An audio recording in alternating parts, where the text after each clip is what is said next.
અમદાવાદના ચાંદખેડાના મારુતિ પ્લાઝામાં ઢોસા ખાધા બાદ બે બાળકી રાહા અને મિશ્રીના શંકાસ્પદ મોત થવાની ઘટનામાં રોજ નવા ટ્વિસ્ટ આવી રહ્યા છે। હાલ હોસ્પિટલમાં સારવાર લઈ રહેલા બાળકીના પિતા વિમલ પ્રજાપતિ અને માતા ભાવનાના બ્લડ રિપોર્ટમાં એલ્યુમિનિયમ ફોસ્ફેટ નામના ઝેરી તત્વ મળ્યું હતું।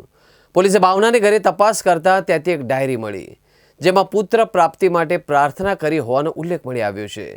તેમાં શિવ મંદિરની માનતા રાખી તેને મિશ્રી નામની એક પુત્રી હતી અને બીજી દીકરીનો પણ જન્મ થયો છે એ પહેલાંની આ ડાયરી છે।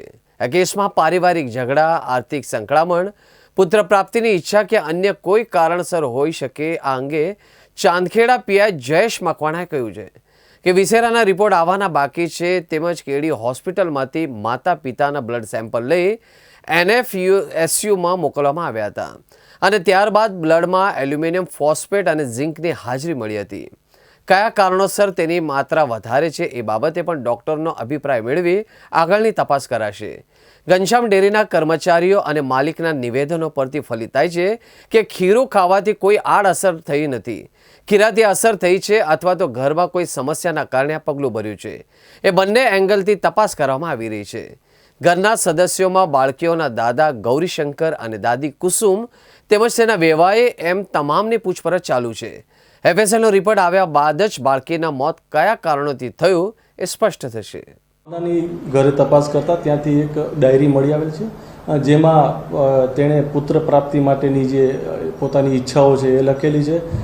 એક પુત્રી તેને પોતાને ઓલરેડી હતી, મિષ્ટી, અને બીજી દીકરીનો બી જન્મ થયો છે, એ પહેલાંની ડાયરી છે। એટલે તેમાં એ પોતે લખેલું છે કે ભાઈ મને જો પુત્ર પ્રાપ્તિ થશે તો હું પગે લાગવા જઈશ મંદિરે, એવી અપેક્ષાઓ એણે પોતાની ડાયરીમાં લખેલી છે। તેમજ તેની જે માતા છે, જે મરણ જનાર છે, તેની માતા ભાવના, તેમના પણ સેમ્પલો કેડી હોસ્પિટલથી લઈ અને NFSU તરફ મોકલવામાં આવેલા હતા અને જેનો રિપોર્ટ આવતા તેના જે બ્લડ છે તેમાં એલ્યુમિનિયમ ફોસ્ફેટ અને ઝિંકની હાજરી મળી આવેલ છે।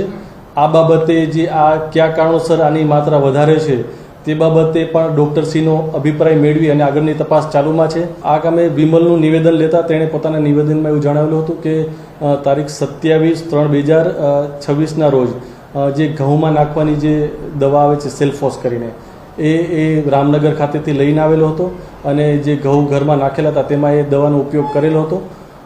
ટોટલ 10 જેવી પડીકી લાવેલો હતો તેવું તેણે પોતાના નિવેદનમાં જણાવેલ છે અને 2 પડીકીઓ 8 પડીકીનો યુઝ કર્યો હતો અને 2 પડીકી વધારાની પડી રહેલી હતી તે અમે